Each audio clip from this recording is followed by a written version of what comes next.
Hello, good evening. Um, Glad to join you guys today.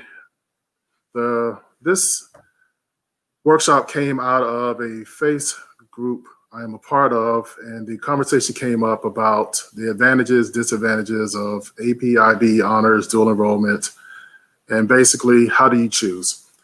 And I could probably say this about many different topics, but this is one of the topics that a lot of my parents um, take for granted and sometimes get wrong the importance of just how much thought should go into making a decision like this. So I'm going to cover a lot of topics in the next hour and hopefully can enlighten you on how to go about making this type of decision. All right, so make sure we get this working right. The one thing I want to point out first is there is no right answer. There's no one way to go about making a decision on what you should do as far as your college prep pathway. And the one thing you want to make sure you do is find your best fit. Making this decision has a lot to do with the ability of the student and the types of colleges they wish to attend. So we'll get into that as we go along. I have a high-level agenda I'm going to follow. We will be talking about defining what do I mean by ability. We will talk about each of the different options that are out there, the pros, and I call them cautions to be aware of. Talk about the importance of understanding your target colleges. I like to call your college pool. This is potential colleges you may apply to, even if you're an 8th grader or 9th grader. Different considerations that should go into making a decision like this. And then at the end, if there's any questions, I'll ask that you type them in the comment section and I'll try to get some of those answered. All right, so when I talk about your ability, this is not just a question about the student's aptitude. What I'm really talking about here is the ability to commit to whatever pathway a student chooses to be a part of. The fact of the matter is, whichever college prep pathway you choose, there are going to be some challenges. There's going to be a certain level of difficulty you will have to deal with. There's going to be a certain amount of demand on the time of the student. So the degree to which these factors come into play will affect how you are able to commit to it. And a lot of times it has a lot to do with, well, how does every individual school implement their programs? So again, we're going to talk about the ability to commit to a pathway is based on several different components. I will be listing many of them. This is not an exhaustive list, but it's a good list to start with. So one thing we think is if the student is a slow or fast reader. You want to think about these things because if it takes a while to do reading comprehension and you get yourself involved in a college prep program that demands a lot of reading, this can place a lot of demand on the time of the student and can be a cause for them getting very much behind in what they're doing. So this helps understand with the aptitude of the student, if reading is going to be a factor into that, you want to consider it. Is a student able to grasp concept during class, or do they require a lot of after-school tutorial? This is another factor that should go into getting into a high demand program, is what is going to be required for the student to master the material? Does the student have demands on their time from extracurricular activities? It's not to say that a student that is heavily involved in a program like basketball, football, soccer, volleyball, that has a lot of demand on the time of a student. And some of these programs also require a high demand of time. So what you want to be aware of is, if you're going to have a lot of demand on the student's time, how you go about selecting and utilizing any of these programs should come into play. Does the student, do they have the ability to grasp difficult concepts, fairly quickly, or is it something that takes them a while to be able to grasp difficult concepts? The amount of study time that's required, is it more or less than the average student? This really comes into play when you have major tests and quizzes. Does it require a lot of prep time and a lot of study time to prepare for it? Does a student perform well on major exams, or do they struggle with test anxiety? This may affect what you want to put your student into a program. And does the student require a significant amount of time to complete their homework? So the thing is, answering these questions alone don't completely dictate the ability of the student. It also means knowing your child, knowing what they have to deal with, how much are they going to be committed towards facing these challenges as they go through a program? And as we go along, you can understand why each program, what their demands are, and is it worth it to be able to make whatever level of commitment you guys decide to make. So a quick overview that I want to talk about is understanding when we talk about course credit. That's going to be an important thing when we look at college prep, because sometimes people want to focus in on, I want to get credit for college courses before attending college. That's important to some people.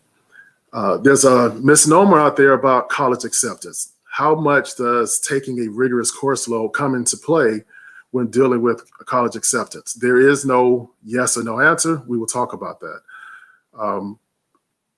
The one thing to understand is there is the comparison of, does it count against you versus does it keep you out of? Yes, there are some schools that not taking a rigorous program will keep you out of. But for the most part, there's a lot of schools that it may count against you, but with a balanced overall profile, you can definitely overcome something like that. One thing that gets left out is thinking about college preparedness. And this is very key, because success in high school many times looks like great grades, get awards, graduate. And oftentimes what gets left out is being prepared not just to get into college, but to be successful once you get there. So considering being prepared for college should come into the decision. And if you're the type student that's going to want to go for top scholarships, making this decision can have a bearing on your ability to get some of those. All right, so we're going to go through quickly just a variety of the different offerings that many schools offer.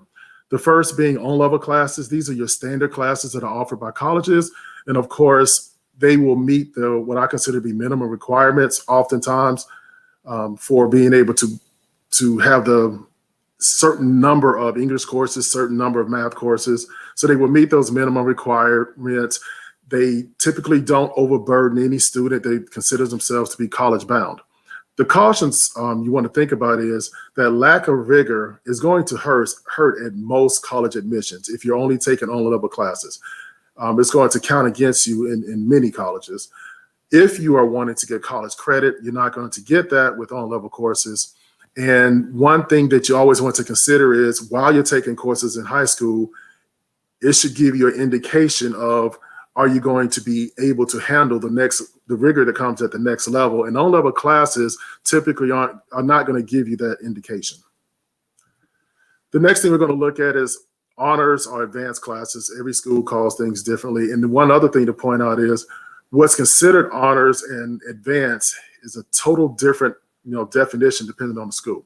So these are courses that are similar to your on-level, but they typically will have more expectation, which is either dictated by the school system, like the school board, or maybe internal to the local school. But they will have more expectations on their honor level classes. Because of this, sometimes this is going to be the best fit for students that want to be able to step up and see, am I going to be ready to be able to handle what's going to come next at the college level? It's going to be able to help the student that has a very high demand on their time. Maybe their focus for going into college is going to be equal with, let's say, a sport compared to the academics. I don't think sports should ever be over academics, but they may have equal bearing. And that student needs to focus so much on something else that they need to be at an honors level to make sure they're getting prepared for college. One thing to always keep in mind, most schools will add additional points when you have more rigor. So with most schools, honors and advanced classes will give you a few more points to make sure that the GPA doesn't suffer. Things to be cautioned of: no, colleges are not going to give you college credit for the purposes of when you take honors and advanced classes. And again, many colleges are going to look for a bit more rigor on your transcript. So in many colleges, only taking honors in advance, not taking honors in advance, but only taking honors in advance courses could possibly work against you. Next, we'll talk about dual enrollment.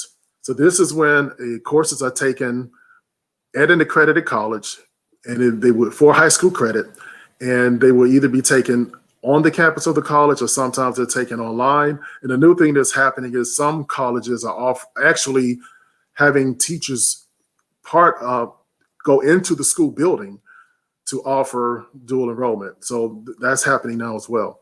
So obviously there's a lot of pros to this. One is it definitely has the potential to qualify for college credit.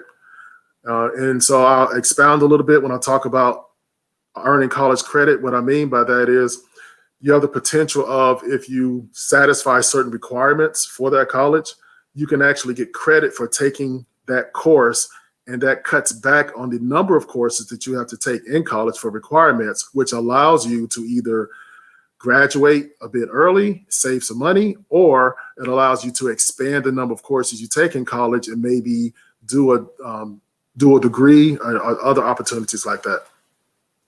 So it definitely has a potential for college credit. And if you're actually going onto a college campus, it allows you to get your introduction to understanding how to learn in a college atmosphere. So the first time you go away to college, you'll be familiar with the atmosphere. It, in many cases, can serve as that high level of rigor, especially in schools that do not offer AP and IB. Colleges look very favorably when you are able to do dual enrollment to get your college level prep courses. And again, most schools will offer some additional points to the final grade in order to ensure that your GPA does not suffer. Now, some of the cautions really come about with, as I said, you get it introduced to the college atmosphere, but that can also be something to be aware of. You have to understand your student, because the college atmosphere comes with college level grading. In high school, oftentimes students are given many assignments that help boost their grades. A lot of like homework, class participation, quizzes, and the like. Now, that's not to say colleges don't offer those things, but when colleges give quizzes and homework assignments that are going to be graded, they're going to be given with the anticipation of mastering the content and with rigor. Whereas in high school, sometimes you're given some assignments that it's a matter of simply completing or participating, and that helps offset maybe some other grades that aren't so well. So just keep in mind, you will have college level grading. Also, full accountability is now placed on the student. Unlike in high school, you sometimes get extra help, assistance, boosts from your teacher. In college, that's not going to happen as much. Now, you do have a lot of college professors that care. They're going to be available to help, but there won't be more of that hand-holding or coddling. And you have to make sure your student's mature enough to handle that. And therefore, you're going to have less access to professors. Many times, professors have their office hours. You have to come during those times, but every high school student that is doing dual enrollment is going to have a different schedule, and that schedule may conflict with the hours that the professor has. So, it's not always the case. It may not be often, but it's very possible that you may not have the same access. And you have to be, but the one thing I see happen all the time is people will take dual enrollment because they find a school that says it's convenient to my house. They offer what I want to take. But what they don't consider is, well, how is this course, will it transfer over to the school that I plan on attending? And when I say the school, not an actual school, but again, if we go back to making sure you understand the type school that you want to attend, and you can get it, research a couple of them and say, hey, do you take transfer credits from this college that I'm looking at doing dual enrollment? So, oftentimes the schools that are close by, most convenient, may not transfer over. And another thing I notice is sometimes, especially seniors, they miss out on simply being a senior, miss out on a lot of things that take place in a school building. So it's just something to be aware of. Is that a problem? May not be. That's why I say these are cautions, things to be aware of that will affect every student differently. All right, now we're going to talk about advanced placement. Advanced placement is governed by College Board. College Board is offers a national program called Advanced Placement. And if you've heard of College Board, possibly because they administer the SAT, the Scholastic Aptitude Test, that is, actually that name has changed many times, what it stands for. But it is the standardized test given for college entrance exams. And So they administer the AP courses. And the good thing about that is by having a standardized program across the nation, it allows colleges to be able to understand exactly what is being offered and what is being taken by the students. Whereas when you have honors or AP, again, that's governed locally. So one honors course can be completely different from another's honors course at two different schools. So a lot of great things you get with AP is that you're going to get a lot more in-depth and challenging courses that are going to look a lot like what you're going to see in college. And that's what colleges want to be able to see, gauge, understand. Can you handle that? And it also helps you as an individual to gauge how well you're going to be able to step up to the challenge of the college rigor. It's been around quite some time, so it's definitely accepted at most colleges. They understand AP. They know what it's about. They know how to gauge it. It helps prepare you for the SAT subject test. Now, so this is only for students who are going to be trying to go for some of the top schools in the country. Your Ivy Leagues, your Ivy League likes, they're going to ask for SAT subject tests. And the College Board, they administer those subject tests the same as they administer AP. So now AP is not designed to simply prepare you for these subject tests, but clearly they are going to make sure that it aligns with preparing you for those subject tests. The AP schedule can be customized so that every AP course is individually offered. So you have the option of choosing which AP courses you want to take. Now, there are some programs in high schools that require that you take a certain number of specific AP courses. But even so, a lot of times they'll say, make sure you take, 2 science AP courses, and you get to decide, do I want to do chemistry or physics and the like. So it allows you to customize, and so you can really pick those subjects that you excel in. And again, most high schools will offer advanced placement, and they will give additional bonus points to your final grade, again, to encourage kids to take your rigorous courses and not have the GPA suffer. Some schools will offer more points for an AP than they do for an honors or advanced because it should have more rigor that goes along with it. The other thing I want to say about the dual enrollment versus AP, when you look at dual enrollment, your final grade is spread out across the course of the semester. And that determines if you can use it for college credit. With AP, it's all based on a single assessment course. So when we start talking about the cautions, your AP classes are going to be more rigorous. So some students are going to struggle with more intense courses. So again, analyzing the student and saying, hey, can I handle this level of rigor? That final assessment test comes at the end of the school year, and the cost for that test is roughly around $100. Now, there are many school systems that, as part of being enrolled in AP, they cover that cost.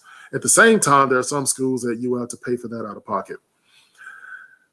AP courses, from our experience, they tend to be more content-based versus application-based, meaning it's more focused on learning the material that is presented, knowing and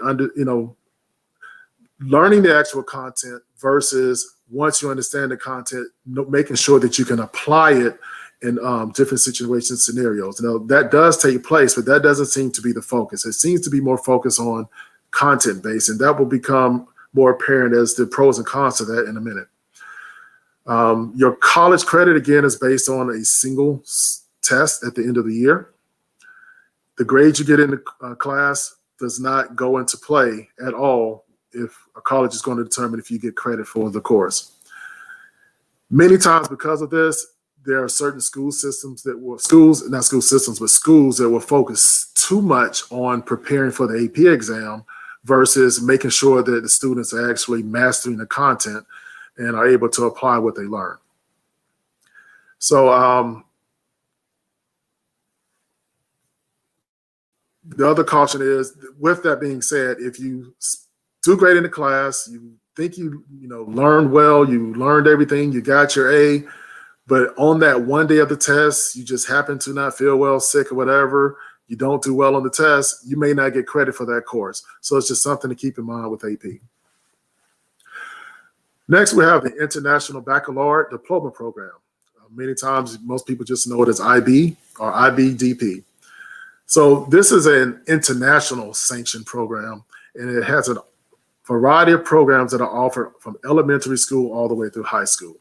So at the high school level, you actually have a choice of doing a full IB diploma, being a full IB diploma candidate, or you can select the diploma program, which means you can choose the courses you want to take for IB. And at the end of the time, end of completion, you can qualify for a certificate for successful performance on your IB assessments. They offer different levels in IB program. There's a high level and a standard level. The difference between the two is basically the amount of content that is covered, as well as you may have an additional paper, or you may have to sit for your, when you sit for your IB assessment. And then your HO courses will be more in depth, of course, and then your standard level.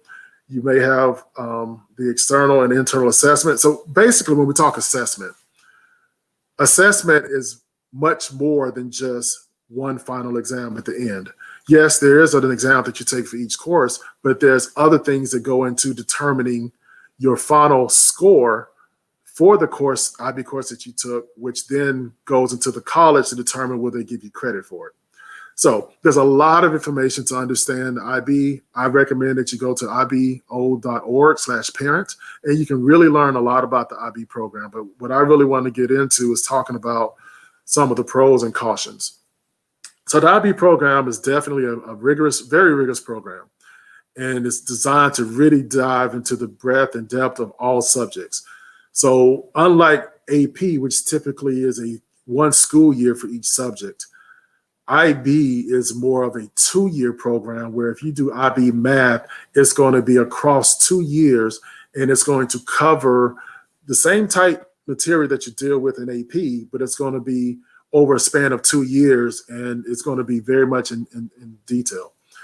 The one thing I want to point out is when I say IB diploma versus diploma program, the IB diploma definitely is very rigorous, and I want to make sure I stress that as we talk about these things. The thing we really like about IB is that it focuses on learning and application rather than concentrating on the end of course test.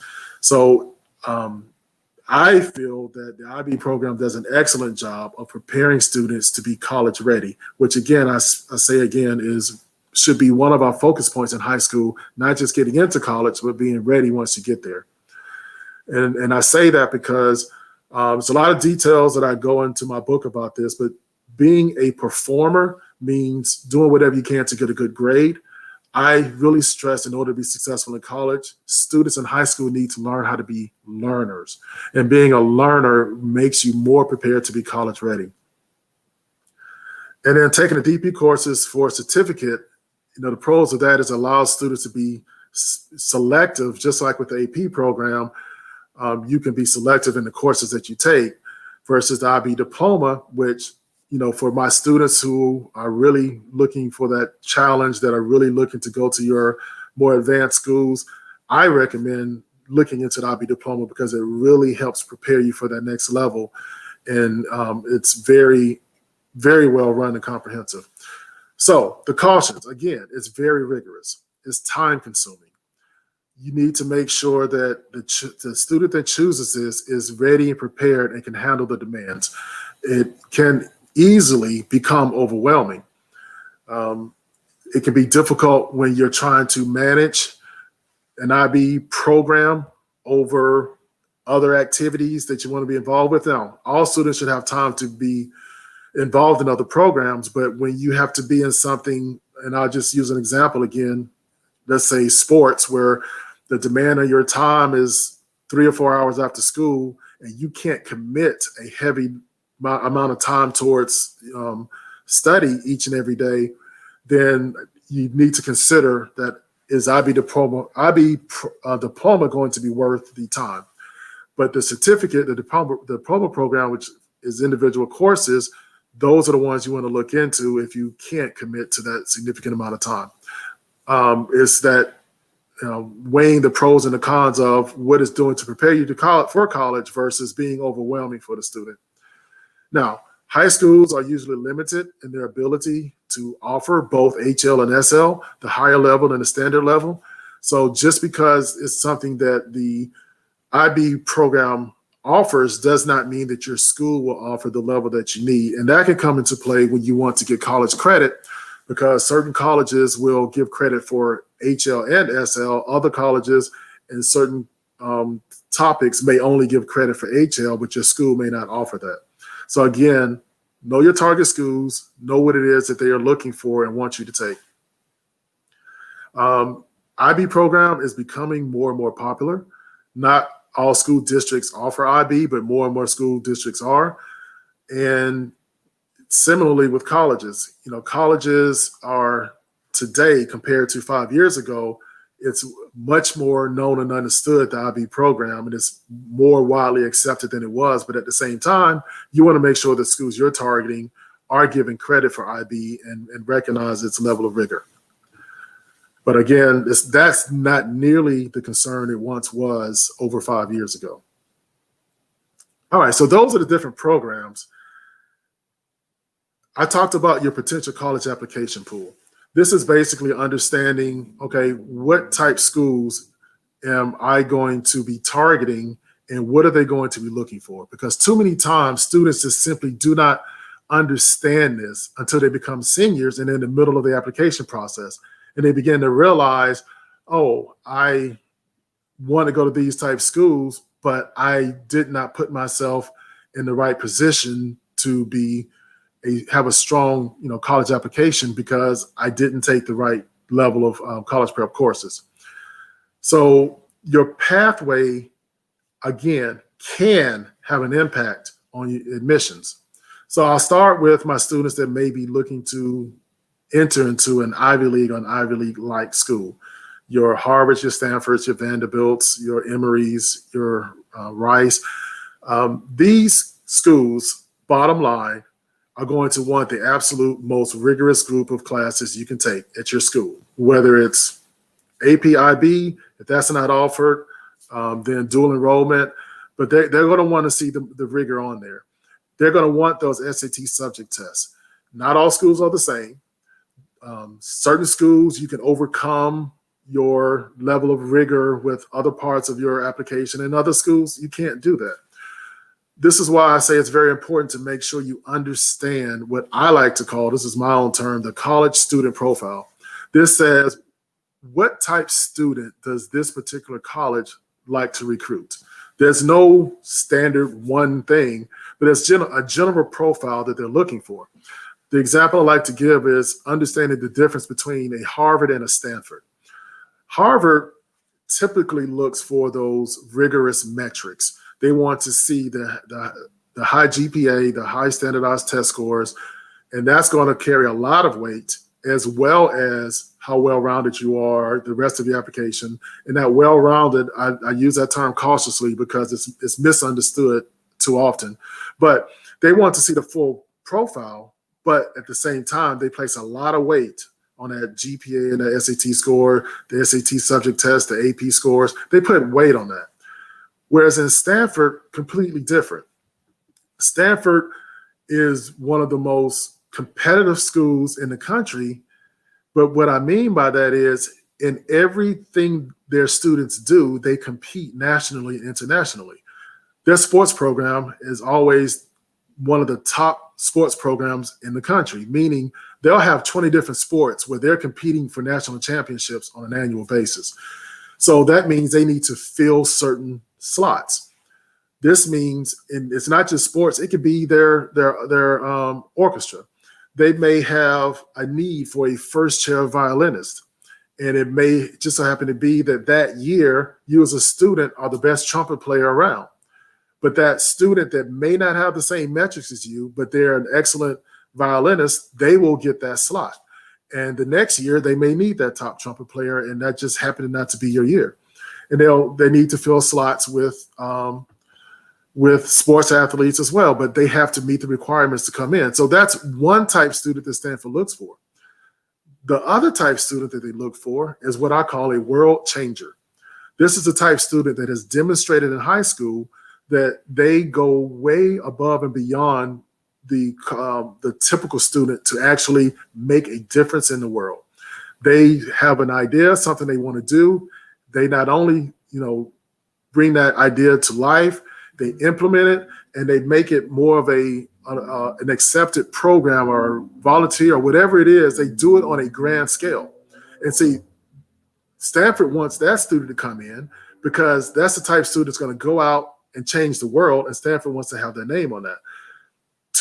I've seen many kids that one will get into Stanford and not Harvard, and one will get into Harvard and not Stanford because it's just different profiles. So you need to understand what each college you're going to target, what they're looking for. But then you have other schools, and you have schools that aren't on that Ivy League level that are going to require rigor.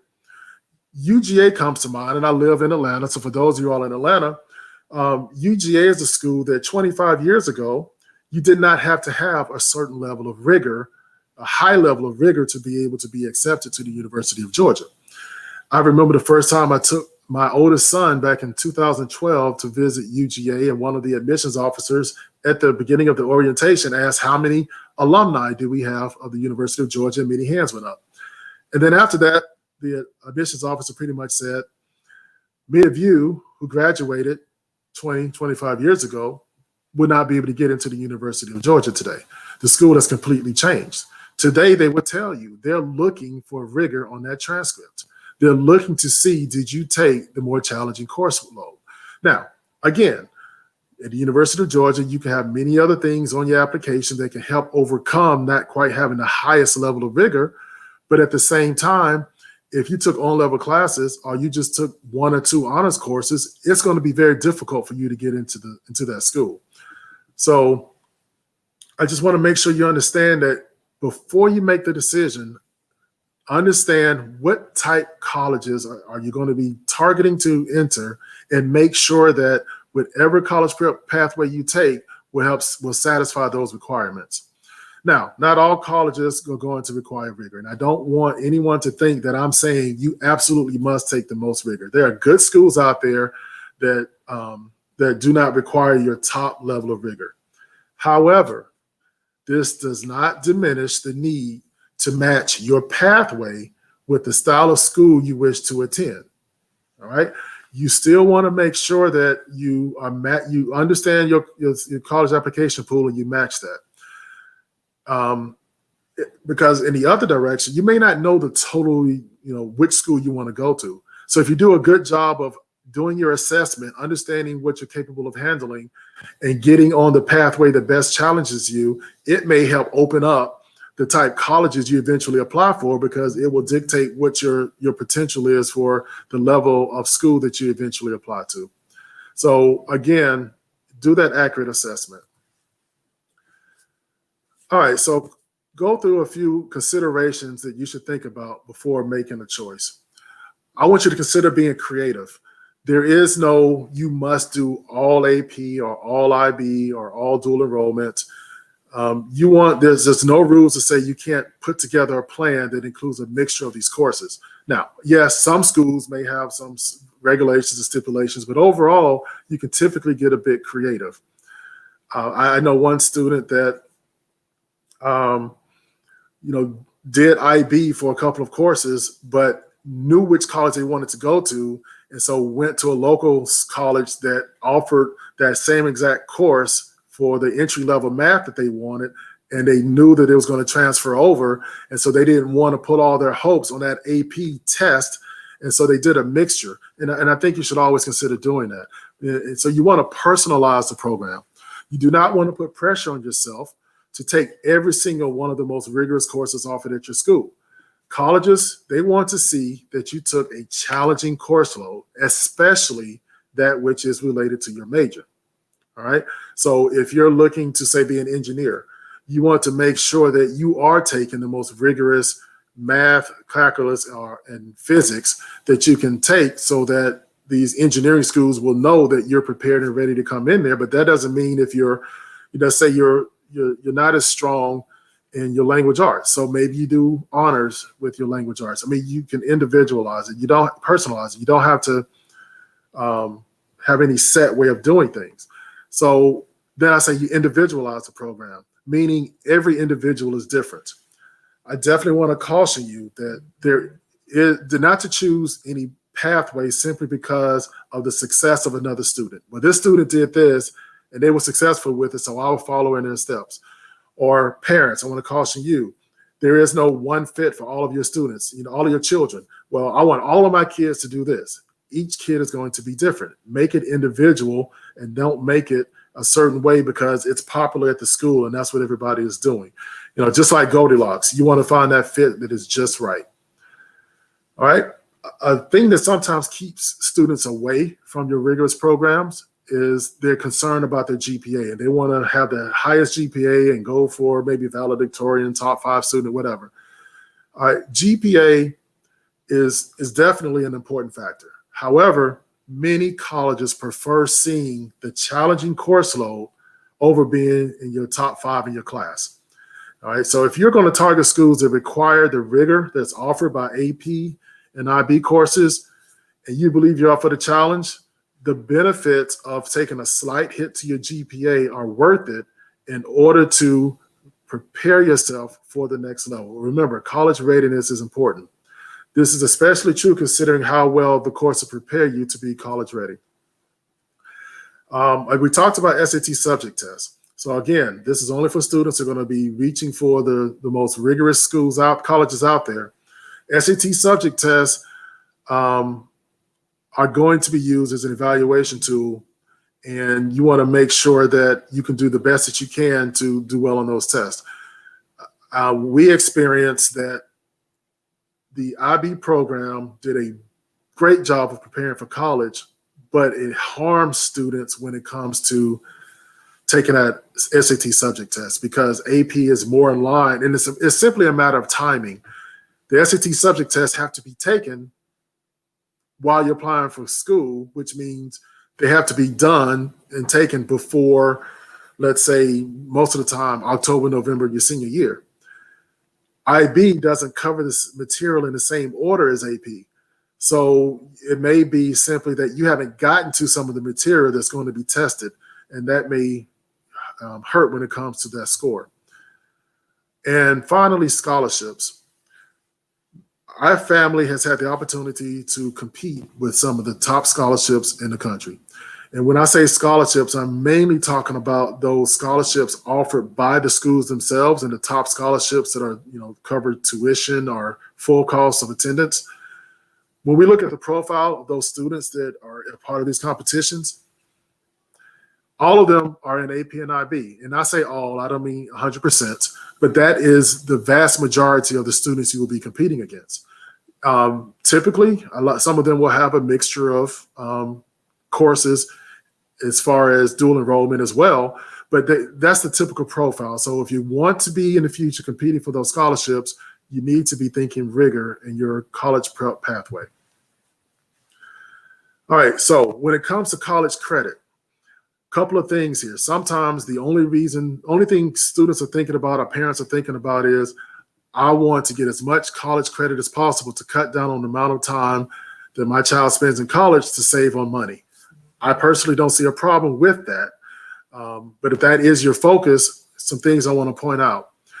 You must find out what credits are accepted by your potential schools. I will say it again, that is very important. I have seen where students run into dual enrollment, and at the end of the day, they're very limited on the colleges they can apply to because only a few colleges will take those transfer credits. Make sure your target schools will accept credits from your dual enrollment college and the specific courses you're taking with transfer. So I just talked about that. This reminds me of the previous one. I was also talking about that AP and IB. Make sure that what you're taking will be accepted by those colleges. And also consider that when you deal with AP or IB, understand that that final score will determine will you get credit, for that course. So you need to kind of balance out the level of rigor that you take with the risk of not passing that exam. You also need to be aware that one college, like AP, is a scale of 1 to 5. One college may say, if you have a 3, you get credit for that course. And the next college may say, well, we require a 4 in order to get credit for it. So understand the type of schools you're going to be going to, and also understand the high school that you're a part of and how well they prepare you for these exams. So it is not always wise to just automatically use all of your credit. What I mean by that is you may earn a certain level of college credit, but some students are much better served by waiting until they get to college to take that first level course to make sure they are ready and understand how that college teaches material, to make sure they learn it the manner in which that school likes to teach it, to make sure they have the right basis for that second course that they're going to take, and that they learned all the things they needed to learn. Like if you got a 5 on your AP exam, then there's a very good chance you have the right basis you need to take the next course that comes after that. But if you got a 3 or a 4, that means there were things you did not learn and understand. And that school may well say, hey, those are the things that are important for us. So just make sure that, you consider, if you just need that one course and it doesn't build upon something else, then by all means take that credit. But if it's part of your major, just consider it before you take that credit. So only looking at these college prep pathways for the purposes of credit, you may just want to have a little caution about that. Quick note about AP versus IB. All right, some colleges are going to give more weight to one program over the other. Make sure you understand what your target colleges are looking for. When you're doing these courses, always consider college readiness.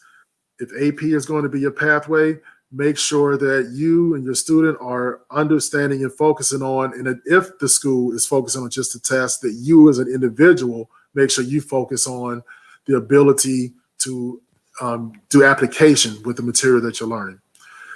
The IB diploma, make sure you're ready to make that commitment before you actually commit to it.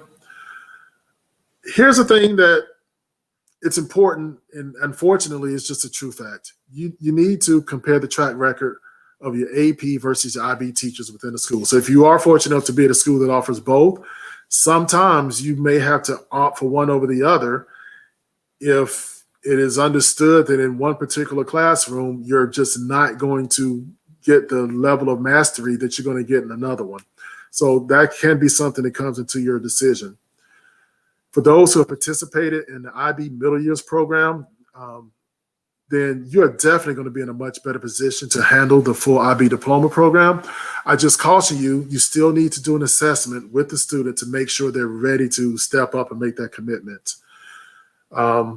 Not many colleges require the SAT subject test, but if you do, again, the IB pathway may hurt you with the score you get on that SAT subject test. But the way to overcome that is knowing and understanding that ahead of time means you will want to do more preparation and studying for that specific test outside of the classroom. So again, I definitely encourage everyone to do your own research regarding both of these programs and find the one that's the best fit. So the last thing here is when it comes to making the decision. When making this decision, you need to be wise. All right, you need to be wise in the decision. There's of AP, IB, dual enrollment, honors. Tailor it to your own needs, individualize it. Just don't make a blind, uninformed decision. Make a wise decision, assessing the type of college you may want to go to, and is it going to prepare you for the next level. Understand the level of competitiveness for your target schools. All right, you just make sure you know what it is that they're going to be looking for. And then do an honest evaluation. When you're evaluating the ability of a student, you want to make sure you understand their desire to take ownership of their education and their willingness to be accountable for their choices. Parents, I want to make sure you understand that you do not want to put your child into a situation beyond their capabilities. There's this thing of overburden versus too light of a load. We don't want students to overburden themselves, parents. We don't want you to overburden your students and put them into a situation that's just more than they can handle. At the same time, I caution you to not have too light of a load either if you plan on being a college-bound student. You have to find the right balance. You have to do this by making sure you look at the growth of your student and understand who you, both the student and you, see them who they're going to be, instead of just limiting them to where they are now or who they've been in the past or who you think you want them, what you as a parent think they can be. Work with your student. Make sure you have that balance between challenging and not having too easy of a load. Because if a parent makes a decision, the student is not going to be very successful, because without a doubt, you got to have the buy-in from your child when this decision is made. It needs to be a family decision. My last statement here is being in the best college prep program does not mean choosing the level that is easiest, but rather choosing an environment that adequately challenges the student. If the student is not willing to challenge themselves in high school, then they are not building the proper mindset to be successful in college. This is important because let's simply look at the graduation rate in college. It's not great. And many of the reasons for that is too often we do a great job of getting our kids into college, but sometimes fall short of making sure they're prepared when they get there. So this is me kind of covering this quickly, high level. Needless to say, this is one of the many focuses I go into in my book before the application. You can get a lot more of this information here, plus many other things to make sure, again, that your student is building a strong college profile that will be attractive to colleges, that your student will be a great student while in high school, that they learn things that will help them be successful throughout life, and that they'll be, once they get to college, they'll be ready to be successful when they get there. Oftentimes, I like having these discussions because students are waiting till their senior year before they find out and realize these are the things I should have been doing all along, which is why before the application steps you through from 9th, 10th, 11th grade to make sure that you understand how decisions affect your potential college choices. This is the book here. It can be found at wolfolkworks.com or Barnes & Noble, Amazon, many places, Walmart, and the like.